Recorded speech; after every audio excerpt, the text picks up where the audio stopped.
गर्दन कट चुकी है, झुक नहीं सकती प्यारे। পাকিস্তান ও আফগানিস্তানের মধ্যকার সীমান্ত আবারও রক্তক্ষয়ী সংঘর্ষে উত্তপ্ত হয়ে উঠেছে। দুই দেশের বাহিনীর মধ্যে গোলাগুলিতে ইতোমধ্যেই প্রাণ হারিয়েছেন বহু সেনা। চরম উত্তেজনার এই পরিস্থিতি শুধু দুই দেশের সম্পর্ক নয়, গোটা অঞ্চলের নিরাপত্তার জন্যও নতুন শঙ্কা তৈরি করেছে। রাতভর সীমান্ত সংঘর্ষে আফগানিস্তানের তালেবান ও তাদের সহযোগী সংগঠনের ২০০ যোদ্ধা নিহত হয়েছে বলে রবিবার দাবি করেছে পাকিস্তান সেনাবাহিনী। এ সময় নিজেদের ২৩ জন সেনা নিহত হয়েছে বলেও স্বীকার করে পাকিস্তান। আইএসপিআরের বিবৃতিতে বলা হয়েছে, গত ১১ ও ১২ অক্টোবর রাতে আফগান তালেবান এবং ভারতীয় মদতপুষ্ট ফিতনা আল খাওয়ারিজ গোষ্ঠী বিনা উস্কানিতে পাক আফগান সীমান্ত জুড়ে পাকিস্তানে হামলা চালায়। এই হামলাকে কাপুরুষোচিত আখ্যা দিয়ে তারা বলেছে, সন্ত্রাসবাদকে মদত দিতে এবং অস্থিতিশীলতা তৈরির হীনচক্রান্তের অংশ হিসেবে এই হামলা চালানো হয়েছে।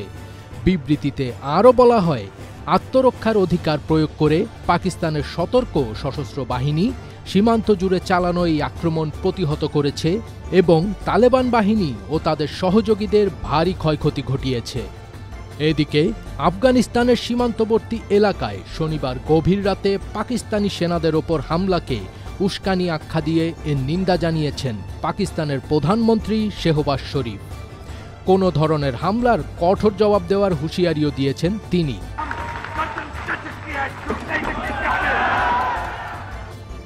এক বিবৃতিতে শেহবাজ বলেন, পাকিস্তানের প্রতিরক্ষার ক্ষেত্রে কোনো আপোষ করা হবে না। প্রতিটি উস্কানির জবাব কঠোর ও কার্যকরভাবে দেওয়া হবে।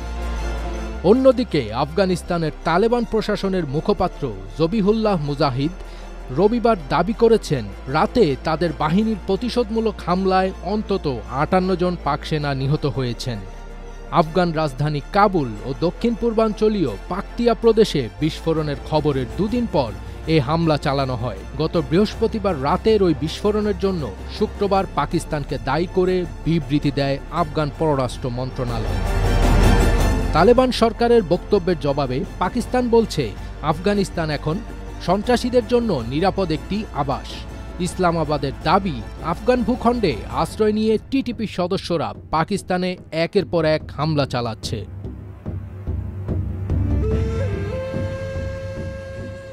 ফজবির তাজ, এটিএন বাংলা।